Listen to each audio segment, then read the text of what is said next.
ଇ ଚାଲାଣ କଟିଥିବା ଗାଡ଼ି ମାଲିକଙ୍କ ପାଇଁ ଆଶ୍ୱସ୍ତିକର ଖବର। ट्राफिक नियम उल्लंघन अभियोगरे इ चालाण अर्थात पेमेंट करनथिबा गाड़ी मालिकंकु मिलिपारे बड़ निस्तार। परिवहन विभाग तथ्य अनुसार 2020-2024 मध्यरे राज्य रे इ चालाण बाबदको आदाय होई न पारी पड़ी रहिछि 1215 कोटी टंका।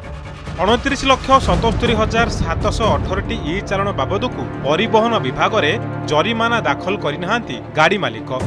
एते परिमाणर अनादेय जरिमाना अर्थ आदाय करिबाकू एबे वन टाइम सेटलमेंट बा ओटीएस परिकल्पना करिसंती राज्य सरकार, जहाकू स्वागत करिसंती गाड़ी मालिक। सेपटे परिवहन मंत्री कहिसंती गला 4 वर्ष रे इ चालाण बाबद अर्थकू ओटीएस जरिया रे आदाय करा जिबा परे नियम कड़ाकड़ी हेबो।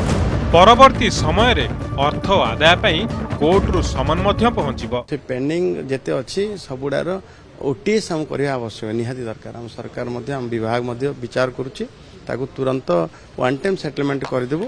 जे राजक्षमा भलिया गोटे थर आमे ओटीएस करी छाड़ देबू आ सेकेंड टाइम जेतेबेले आरंभ हबो सेतेबेले पेनाल्टी सहित चालान सहित समन भी जीवो। किछि लोक अछंदी जे कि एते पैसा जाहांगर कटुची से माने पे करि पारिबेनी। वन टाइम पेटा मो मतरे बहुत भल कथा। लोक माने जानिया दरकार कि नाइ गवर्नमेंट आम पई किछिटा करूची, से फाइन आकार हो कि वन टाइम पे आकार हो, लोक मानकु सतर्क करिया पई जिंसटा होउची। परिवहन विभाग तथ्य कहूछि 2020 रु चलित वर्ष मे मास भितरे ट्राफिक नियम उल्लंघन अभियोग रे मोट 56,81,993 टी इ चालाण कटा जायतिला। से भितरु एबे भी 29,77,718 टी चालाण बाबदकू जरिमाना अर्थ आदाय होई पारिनी, जहा विभाग पई मुंड बिंधार कारण पलटिछि।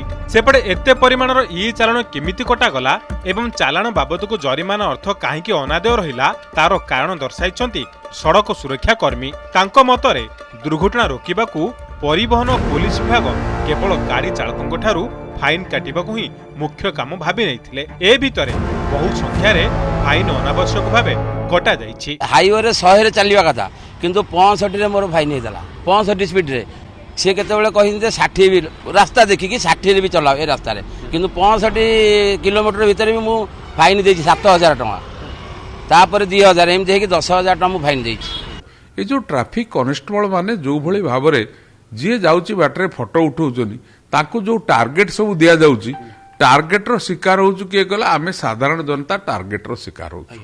तेणु मोर कहया कथा दोषी की जदि दंड दिया जिवो इ चालान कम होबो, ये जो वॉल्यूम ऑफ पेनाल्टी कम होबो।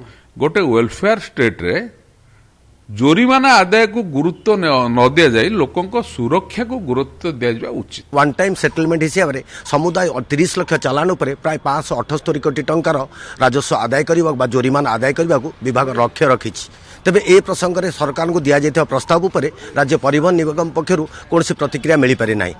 कटक गौतम पंडा, देवाशीष महांती और भुवनेश्वर जगदीश दास रिपोर्ट, ओडिशा रिपोर्टर।